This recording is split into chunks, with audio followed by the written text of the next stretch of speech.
What's up? You're locked into Game Time with Hubb.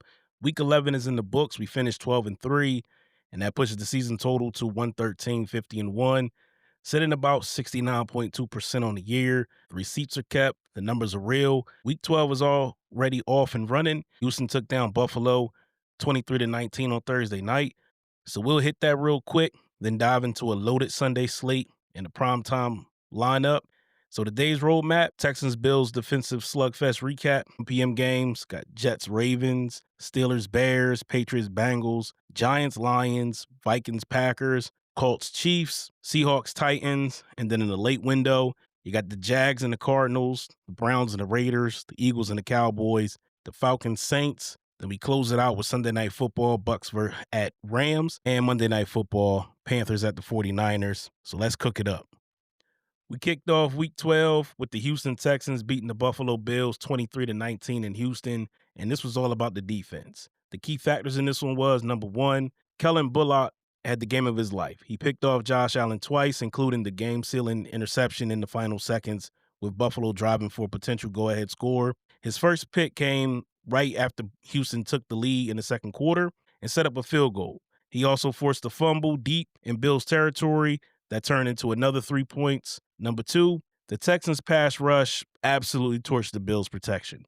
They sacked Josh Allen a career worst 8 times for minus 70 yards. Will Anderson Jr. was wrecking the game with 2.5 sacks and almost came up with a game-ending interception on that last drive. Number three, Houston's offense was sluggish, but the defense bailed them out. Even after surviving a miracle Bills 4th and 27 conversion on the final drive, this was already Houston's 8th game this season holding an opponent under 20 points, most in the NFL. This group is playing like one of the best defenses in the league. My takeaway in this one is Houston's defense is legit. If they keep playing at this level, they're going to be a serious problem in the AFC. All right, let's move into Sunday's game, starting off in Baltimore. We got the New York Jets at 2-8, taking on the Baltimore Ravens at 5-5, M&T Bank Stadium. Now, the Jets make a quarterback change heading into Baltimore with Tyrod Taylor under center instead of Justin Fields, trying to salvage what's left of their season.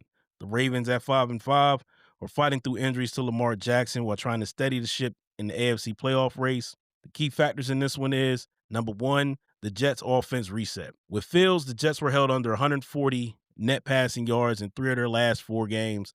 The hope is that Tyrod Taylor opens up the passing attack, gets young weapons, Adonai Mitchell, John Mechie III, and Mason Taylor more involved, but they're doing this without Garrett Wilson and without Fields' rushing threat, so that extra dimension is going. Number two, turnover drought of doom. The Jets' defense has just one takeaway all season, literally the fewest by any team through 10 games in NFL history. That's brutal when you're facing Lamar and a run-heavy, play-action-heavy Ravens offense. Number three, Lamar's bounce-back spot. Lamar clearly not himself last week against Cleveland, 56% completions, 0 TDs, 2 interceptions, 47.6 passer rating, his worst of the season, but the Browns have always given him problems. Against defenses coordinated by Aaron Glenn and Steve Wilks in his last 5 meetings, Lamar has 9 TDs, 2 interceptions, and 106.7 passer rating, and that was without King Henry backing him up. If the Jets front, McDonald and Jermaine Johnson can't create the same chaos Myles Garrett and company did, that Ravens rushing and play action attack is going to do serious damage, even with Lamar less than 100%. My takeaway in this one, quarterback change might give the Jets a little spark, but outside of Breece Hall, I don't think they have any playmakers to keep up. With the Jets' turnover numbers in the basement and Baltimore at home needing a statement, I'm riding with the Ravens. My pick, Baltimore Ravens. From one matchup with quarterback questions to another, let's head to Soldier Field. We got the 6-4 Pittsburgh Steelers taking on the Chicago Bears at 7-3. Sneaky big game between 2 surprising division leaders. Pittsburgh rolls in wondering if Aaron Rodgers can gut it out with that fractured left wrist. Chicago's riding a wave of close cardiac wins behind Caleb Williams and the playmaking defense. My key factors in this one is, number one, Rodgers' wrist versus Rudolph's steadiness. Rodgers left last week's win over the Bengals with that fracture and he didn't return. He says it's less about pain and more about being able to protect himself and handle snaps under center. If he can't go, Mason Rudolph has already shown he can keep the offense afloat. 12 of 16 for 127 yards and a TD in relief, basically matching Rodgers, 9 of 15, 116 yards and a TD in the first half. Number two, Blitz versus poise. The Steelers blitz at the fourth highest rate in the league at 34%, with TJ Watt and Alex Highsmith flying off the edges. Last week, the Vikings blitzed Caleb 66.7% of his dropbacks, and Pittsburgh could copy that script. The twist, Caleb has 7 TDs and 0 interceptions when blitzed, but he's either over or underthrown a receiver on 28% of his passes under pressure. Number 3, takeaways tell a story. The Bears lead the NFL with 22 takeaways and 15 interceptions. When they register at least one takeaway, they're 7-1, and they've outscored opponents by 39 points in those games. That's the difference between cardiac and collapse. My takeaway, Chicago started 0-2 and has since won 7 of 8, with 5 of those wins coming after trailing in the final 2 minutes. That's wild, and yeah, it usually regresses, but I don't think it happens this week. The Bears' run game has been cooking since week 5 bye, and the Steelers being the worst-ranked pass defense in the league into a hostile road environment, whether it's a limited Rodgers or Rudolph, I don't think Pittsburgh makes enough plays. My pick here, Chicago Bears. All right, let's swing over to Cincinnati, where a red-hot road team is trying to stay perfect away from home. We got the New England Patriots at 9-2, taking on the Cincinnati Bengals at 3-7, Paycor Stadium.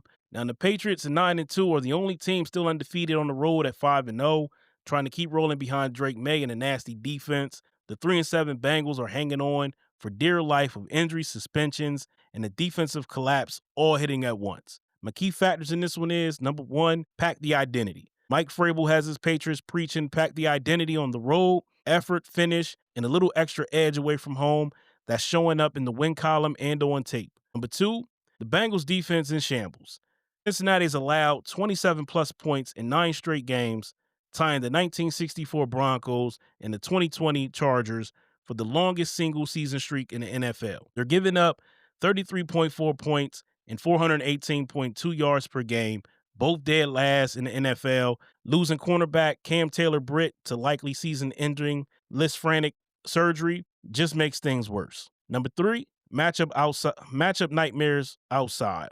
With Jamar Chase suspended, T. Higgins becomes the guy, and he's been hot with TDs in 4 straight games, but he's likely going to be seeing a lot of Christian Gonzalez, who hasn't allowed a touchdown, as the nearest defender all year. Meanwhile, on offense, New England has the number 1 run defense, number 8 scoring defense, and number 8 total defense behind them, plus weapons like Travion Henderson and Stephon Diggs, and a healthy Ramondre Stevenson and Kayshon Boutte. My takeaway in this one, whether it's Joe Burrow returning or Joe Flacco starting again, the Bengals are behind the 8 ball.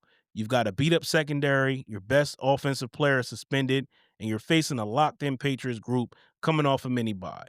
The line is too big for a road favorite, but I don't see Cincinnati hanging in for 4 quarters. My pick here, New England Patriots. Let's keep it moving to Ford Field, where an angry Lions team gets a chance to take out some frustration. We got the New York Giants at 2-9, taking on the Detroit Lions at 6-4. Now, the 2-9 Giants, they roll into Detroit with rookie Jackson Dart, who's already led them to 30-point outings against the Broncos and Eagles. The 6-4 Lions are looking to bounce back at home after a frustrating primetime loss in Philly and make a push in the NFC playoff race. My key factors in this one, number 1, aggressive Detroit defense.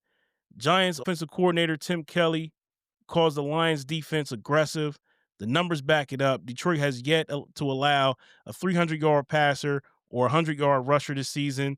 That's a big test for a rookie QB on the road. Number 2, Lions defense can't close the deal. New York's pass rush can flash, but on a per-play basis, they're giving up 5.9 yards per play, 5th most in the NFL, and a .07 EPA per play, 4th most in the NFL. And they sit 29th in scoring defense at 27.3 points per game. That's not going to cut it against a Lions team with top 5 units on both sides when they're clicking. Number 3, Lions identity and aggression. Since Dan Campbell took over in 2021, the Lions have gone for it on 4th down 32% of the time. The highest rate in the NFL. At home, they're 3-1 with an average margin of victory of 23-plus points. They're physical, aggressive, and extremely comfortable in that building. My takeaway, the Giants might get some chaos quarterbacking from Dart or even Jameis Winston if it comes to that, but Detroit has the roster and the urgency. They're an angry team with Super Bowl aspirations, sitting third in their division. This is a get-right spot, with the Giants allowing nearly 150 rushing yards per game and 5.5 yards per carry. This has woodshed game written all over it. My pick here, Detroit Lions. Speaking of the NFC North, let's head to Lambeau, where we got the Minnesota Vikings at 4-6, taking on the Green Bay Packers at 6-3-1. The Vikings are reeling at 4-6, trying to stop the slide with J.J. McCarthy at quarterback. The 6-3-1 Packers are in the hunt and trying to stack wins at home behind an efficient offense and an opportunistic defense that hasn't quite cashed in yet. My key factors in this one is, number one, the turnover math. Since hiring Kevin O'Connell, the Vikings have 38 wins. 33 of those came when they were even or ahead in the turnover battle. This year, they've committed the second most turnovers at 18 and are tied for sixth fewest takeaways in 9. And 5 of those came in one game. That's not sustainable winning football. Number two, McCarthy's brutal numbers. J.J. McCarthy is struggling, last in completion percentage at 52.9%, last in TD to interception ratio at 6-8, second to last in passing yards per game at 168.4. On third down, his 35% completion rate is the second lowest since 2000. That's rough going into Lambeau. And number three, Packers' efficiency and missed chances. The Packers' offense lead the NFL with a 49% third down conversion rate. Defensively, they had legit shots at 4 or 5 interceptions last week versus Jameis Winston. And the Giants, but only came away with 1.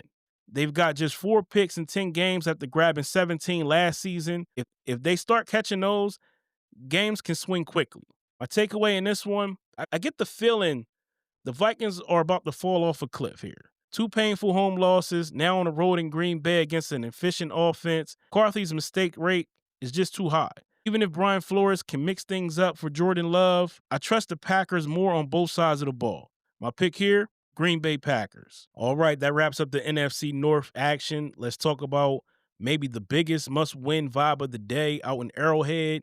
We got the Indianapolis Colts at 8-2, taking on the Kansas City Chiefs at 5-5. Now, the 8-2 Colts have been the surprise of the season, riding the league's best offense. Over here, you got the Chiefs, are in incredibly unfamiliar territory outside the current playoff field, with Patrick Mahomes talking like the season starts now. My key factors in this one is, number one, the Colts revamped secondary versus Mahomes. Indy might finally have his full secondary. Charvarius Ward nearing his return from IR, joining Sauce Garner and Kenny Moore at corner, with Cam Bynum and Nick Cross at safety. That's matchup flexibility in disguise heaven for defensive coordinator Gus Bradley against Mahomes. Number two, season on the line math. Historically, teams that start 5-6 make the playoffs just 15.4% of the time. Teams that get to 6-5 make it 43.5% of the time. That's the swing the Chiefs are staring at. As Mahomes said, we get to write the rest of the season story. It starts this week against the Colts at Arrowhead.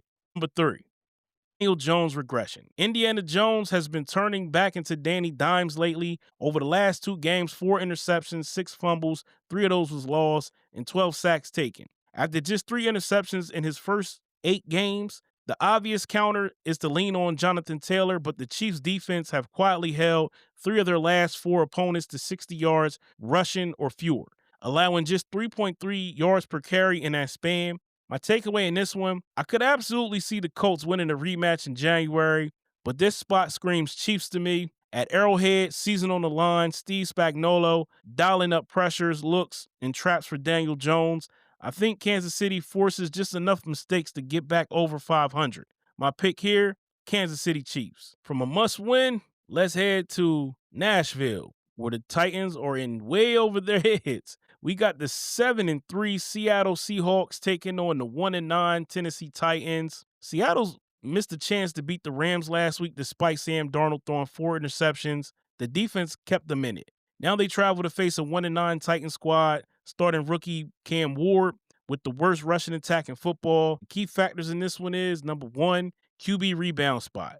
Darnold has to flush those 4 picks, and this is the perfect opponent to do it. Seattle brings a top 3 scoring offense into a matchup with the Titans defense that's bottom 3 in points allowed. Number 2, matchup nightmare for Tennessee. Jackson Smith-Njigba leads the league with 7 100-yard receiving games, the most in the season in Seahawks history. He's facing the Titans defense that's allowing the third most receiving yards per game to wideouts. Meanwhile, Tennessee's offense is the worst total and scoring offense in the league, and now goes up against a defense that's allowing 17.6 points per game over his last 5.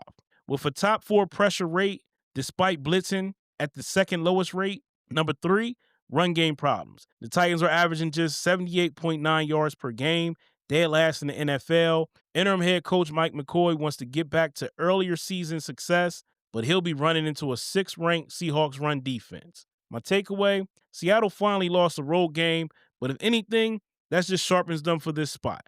The Titans have played a couple close ones, but this matchup screams blowout. With that pass rush versus a struggling quarterback and Jackson Smith-Njigba cooking in the passing game, I like Seattle and a no-doubter pick here, Seattle Seahawks. All right, that wraps up the early slate. Let's flip it over here to the 4 o'clock window, starting in the desert.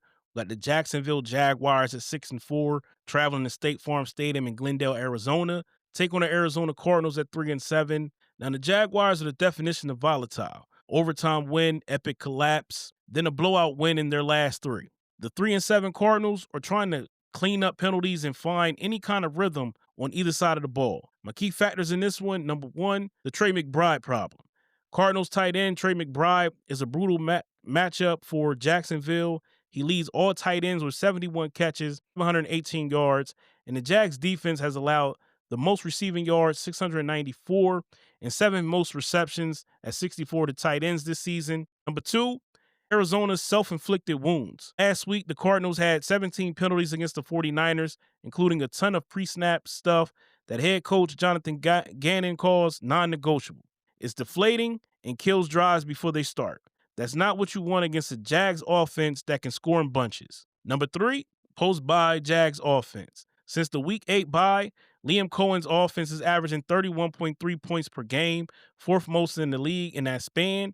They've improved in the red zone, on 3rd down, and in the run game. Yes, Trevor Lawrence has had turnover issues, 3 interceptions, and lost a fumble in his last 3, but this is still a unit that's been humming overall.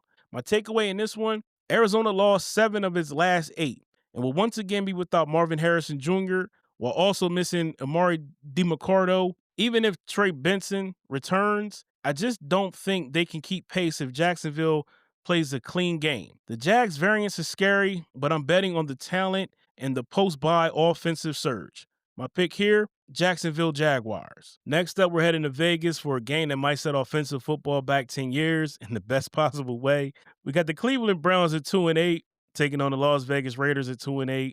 Allegiant Stadium, 2-8 teams, a rookie quarterback making his first start, 2 offensive lines in bad shape. This one could get weird fast. Now, my keys in this one is, number 1, Shedeur Sanders' first start. For the Browns, Shedeur makes his first NFL start last week in relief of Dylan Gabriel. He struggled hard, 4 of 16, 47 yards, 2.9 yards per attempt, and a bad interception. To be fair, he hadn't taken any first-team reps and played behind a poor offensive line that has allowed the 2nd worst pressure rate in the league at 42.5%. Number 2, the Raiders' offensive line disaster versus Myles Garrett. The Raiders line gave up 16 pressures, 4 sacks, and just 2.3 yards per carry on Monday night versus Dallas. Now they have to deal with Myles Garrett, who has 11 sacks in his last 4 games and is on pace to blow past the single-season record of 22.5 sacks held by Michael Strahan and TJ Watt. Number 3, quarterback turnover profiles. For Las Vegas, Geno Smith has 12 touchdowns and 13 interceptions, making him one of just 2 qualified QBs with more picks than TDs. The other, J.J. McCarthy. This game has ugly turnover fest written all over it. My takeaway, the Browns haven't had a QB win his first career start since Eric Zaire in 1995. They're 0-17 in that spot. Since Vegas is at home, the Raiders defense should be licking his chops against a rookie behind a shaky line. But the same is true on the other side. With Garrett versus the Raiders front, this is basically a coin flip of chaos. I'm leaning toward the team that can wreck the game the fastest on defense. My pick, Cleveland Browns. From chaos in Vegas to a heavyweight NFC East rivalry, let's head to Jerry World. We got the 8-2 Philadelphia Eagles taking on the Dallas Cowboys at 4-5-1. Classic NFC East showdown. The Eagles are coming off back-to-back defensive statement games. Cowboys are trying to prove their midseason reset is real, not just a product of playing the Raiders. My keys in this one: number one, the Eagles' improved run defense. Since linebacker N'Kobe Dean returned from a torn patellar tendon, Philly's run defense has leveled up. Weeks 1 through 5, they allow 4.7 yards per rush and 127 yards per game. Since week 6, they're down to 3.9 yards per rush and 101.4 yards per game. That's a big deal against a Cowboys offense that wants balance. Number 2, Dallas's defensive makeover. Was the Week 11 performance just about playing the Raiders, or is this real? With Quinnen Williams, Logan Wilson, DeMarvion Overshown, and starting safeties Malik Hooker and Donovan Wilson healthy, this defense looks more like what they envisioned. They held Philly to 302 yards and 24 points back in week 1. And number 3, Dak's insane home division streak. Dak Prescott has won 18 straight home division games he started, tying Brett Favre for the second longest streak since the merger, behind only Tom Brady's 20. At the same time, Brian Schottenheimer's Cowboys are 0-4-1 against teams 500 or better, and Philly scored just 26 total points in 2 games since the bye. My takeaway in this one: I almost circled the Cowboys here, but I need to see this version of Dallas against an elite NFC opponent before I buy in. The Eagles' defense has figured itself out, and if the offense is going to wake up, this is the time to do it. I'm betting on Philly stars Jalen Hurts, A.J. Brown, Devontae Smith, Saquon Barkley to finally put up a star-studded performance in this big spot, despite all the issues they got over there. My pick here: Philadelphia Eagles. Next up, we travel to the NFC South, where we got the 3-7 Atlanta Falcons taking on the New Orleans Saints at 2-8, Caesar Superdome in New Orleans. Now, the Falcons are in free fall, losers of 5 straight, now without Michael Penix Jr. torn ACL, wide receiver Drake London PCL, and the 2-8 Saints are better than their record and are coming off a bye after a nice win over Carolina. With quarterback Tyler Shuck under center, my factors in this one is, number 1, Falcons walking wounded. No Penix, no London. The offensive line is banged up. Defensive line is banged up. A unit that allowed the fewest yards per game from weeks 1 through 6 now ranks 30th over the last 5 games and have given up 30-plus points in 3 of its last 4. Number 2, the Saints reshuffle wide receiver room. With Brandon Cooks just released and Rashid Shaheed traded to Seattle, it's Devon Vele, Mason Tipton stepping into bigger roles. Shuck has already built chemistry with tight end Jawan Johnson and wide receiver Chris Olave, both of whom had big games versus the Panthers before the bye. Number 3, Bijan Saints domination. Bijan Robinson has already had 6 career games with multiple rushing TDs. One more will break a tie for 3rd most in franchise history, and he has flat out destroyed the Saints, averaging 118 yards from scrimmage over 4 matchups, the most by any player with at least 4 games versus New Orleans in the past 20 years. My takeaway in this one: the Saints are catching Atlanta at the perfect time. Injured, reeling, vibes are in the gutter. New Orleans has had time to rest, reset, and build on Shuck's impressive second start. Yes, Bijan is terrifying and could absolutely flip this game by himself, but I'm rolling with the team trending up at home off a bye. My pick here: New Orleans Saints. All right, that wraps up the 4 p.m. slate. Let's head under the lights. Sunday Night Football in L.A. We got the Tampa Bay Buccaneers at 6-4, taking on the Los Angeles Rams at 8-2, SoFi Stadium. Now, the 6-4 Bucs are in their annual midseason wobble, trying to snap a skid. We got the 8-2 Rams are playing like one of the best teams in football on both sides of the ball. My keys in this one is, number 1, the Bucs defense is still legit. Tampa allows the second fewest points in the league at 17.2 per game and is tied for the second most in takeaways at 18. That unit keeps them in every game, even with injuries and offensive inconsistency. Number 2, Stafford versus the Blitz. Matthew Stafford has 20 passing touchdowns versus the Blitz this season, the most in the NFL, and is tied with Tom Brady's 2012 season for the 3rd most in a year. He's facing a Bucs defense that has blitzed at the highest rate of any team since Todd Bowles arrived in 2019, 37%, and they're blitzing 33% of the time this season. Number 3, Rams two-way dominance. The Rams rank 3rd in EPA allowed per play at negative 0.15 on defense and are also top 10 in offensive EPA per play at 0.07. Wide receiver Devontae Adams has 4 straight games with a TD, one shy of the second longest streak by a Rams player since the merger, trailing only Henry Ellert's 6-game streak. Takeaway, the Bucs are fun in that what kind of chaos can they survive this week way, but the Rams are fun in the we might be the best team in football way. Tampa is still banged up and could be without key defenders like Hassan Reddick and Jamil Dean. I think they drop a third straight here before a softer stretch where they can climb back. If these teams meet healthy in the playoffs, I listen to a different argument, but right now, my pick here, Los Angeles Rams. We close out the week on Monday night in Santa Clara, Christian McCaffrey versus old squad. Let's get it going. So we got the Carolina Panthers at 6-5 taking on the San Francisco 49ers at 7-4. Levi Stadium here. It's the Christian McCaffrey game. The 6-5 Panthers are trying to stay relevant in the NFC South and keep pace with the Bucs. The 7-4 49ers have finally gotten Brock Purdy back and just hung 41 on Arizona, looking to build on some momentum. My keys in this one is, number one, you already know what it is. CMC versus his old team. Panthers running back Chuba Hubbard calls McCaffrey the best running back he's ever seen, and the numbers back it up. CMC leads the NFL in scrimmage yards.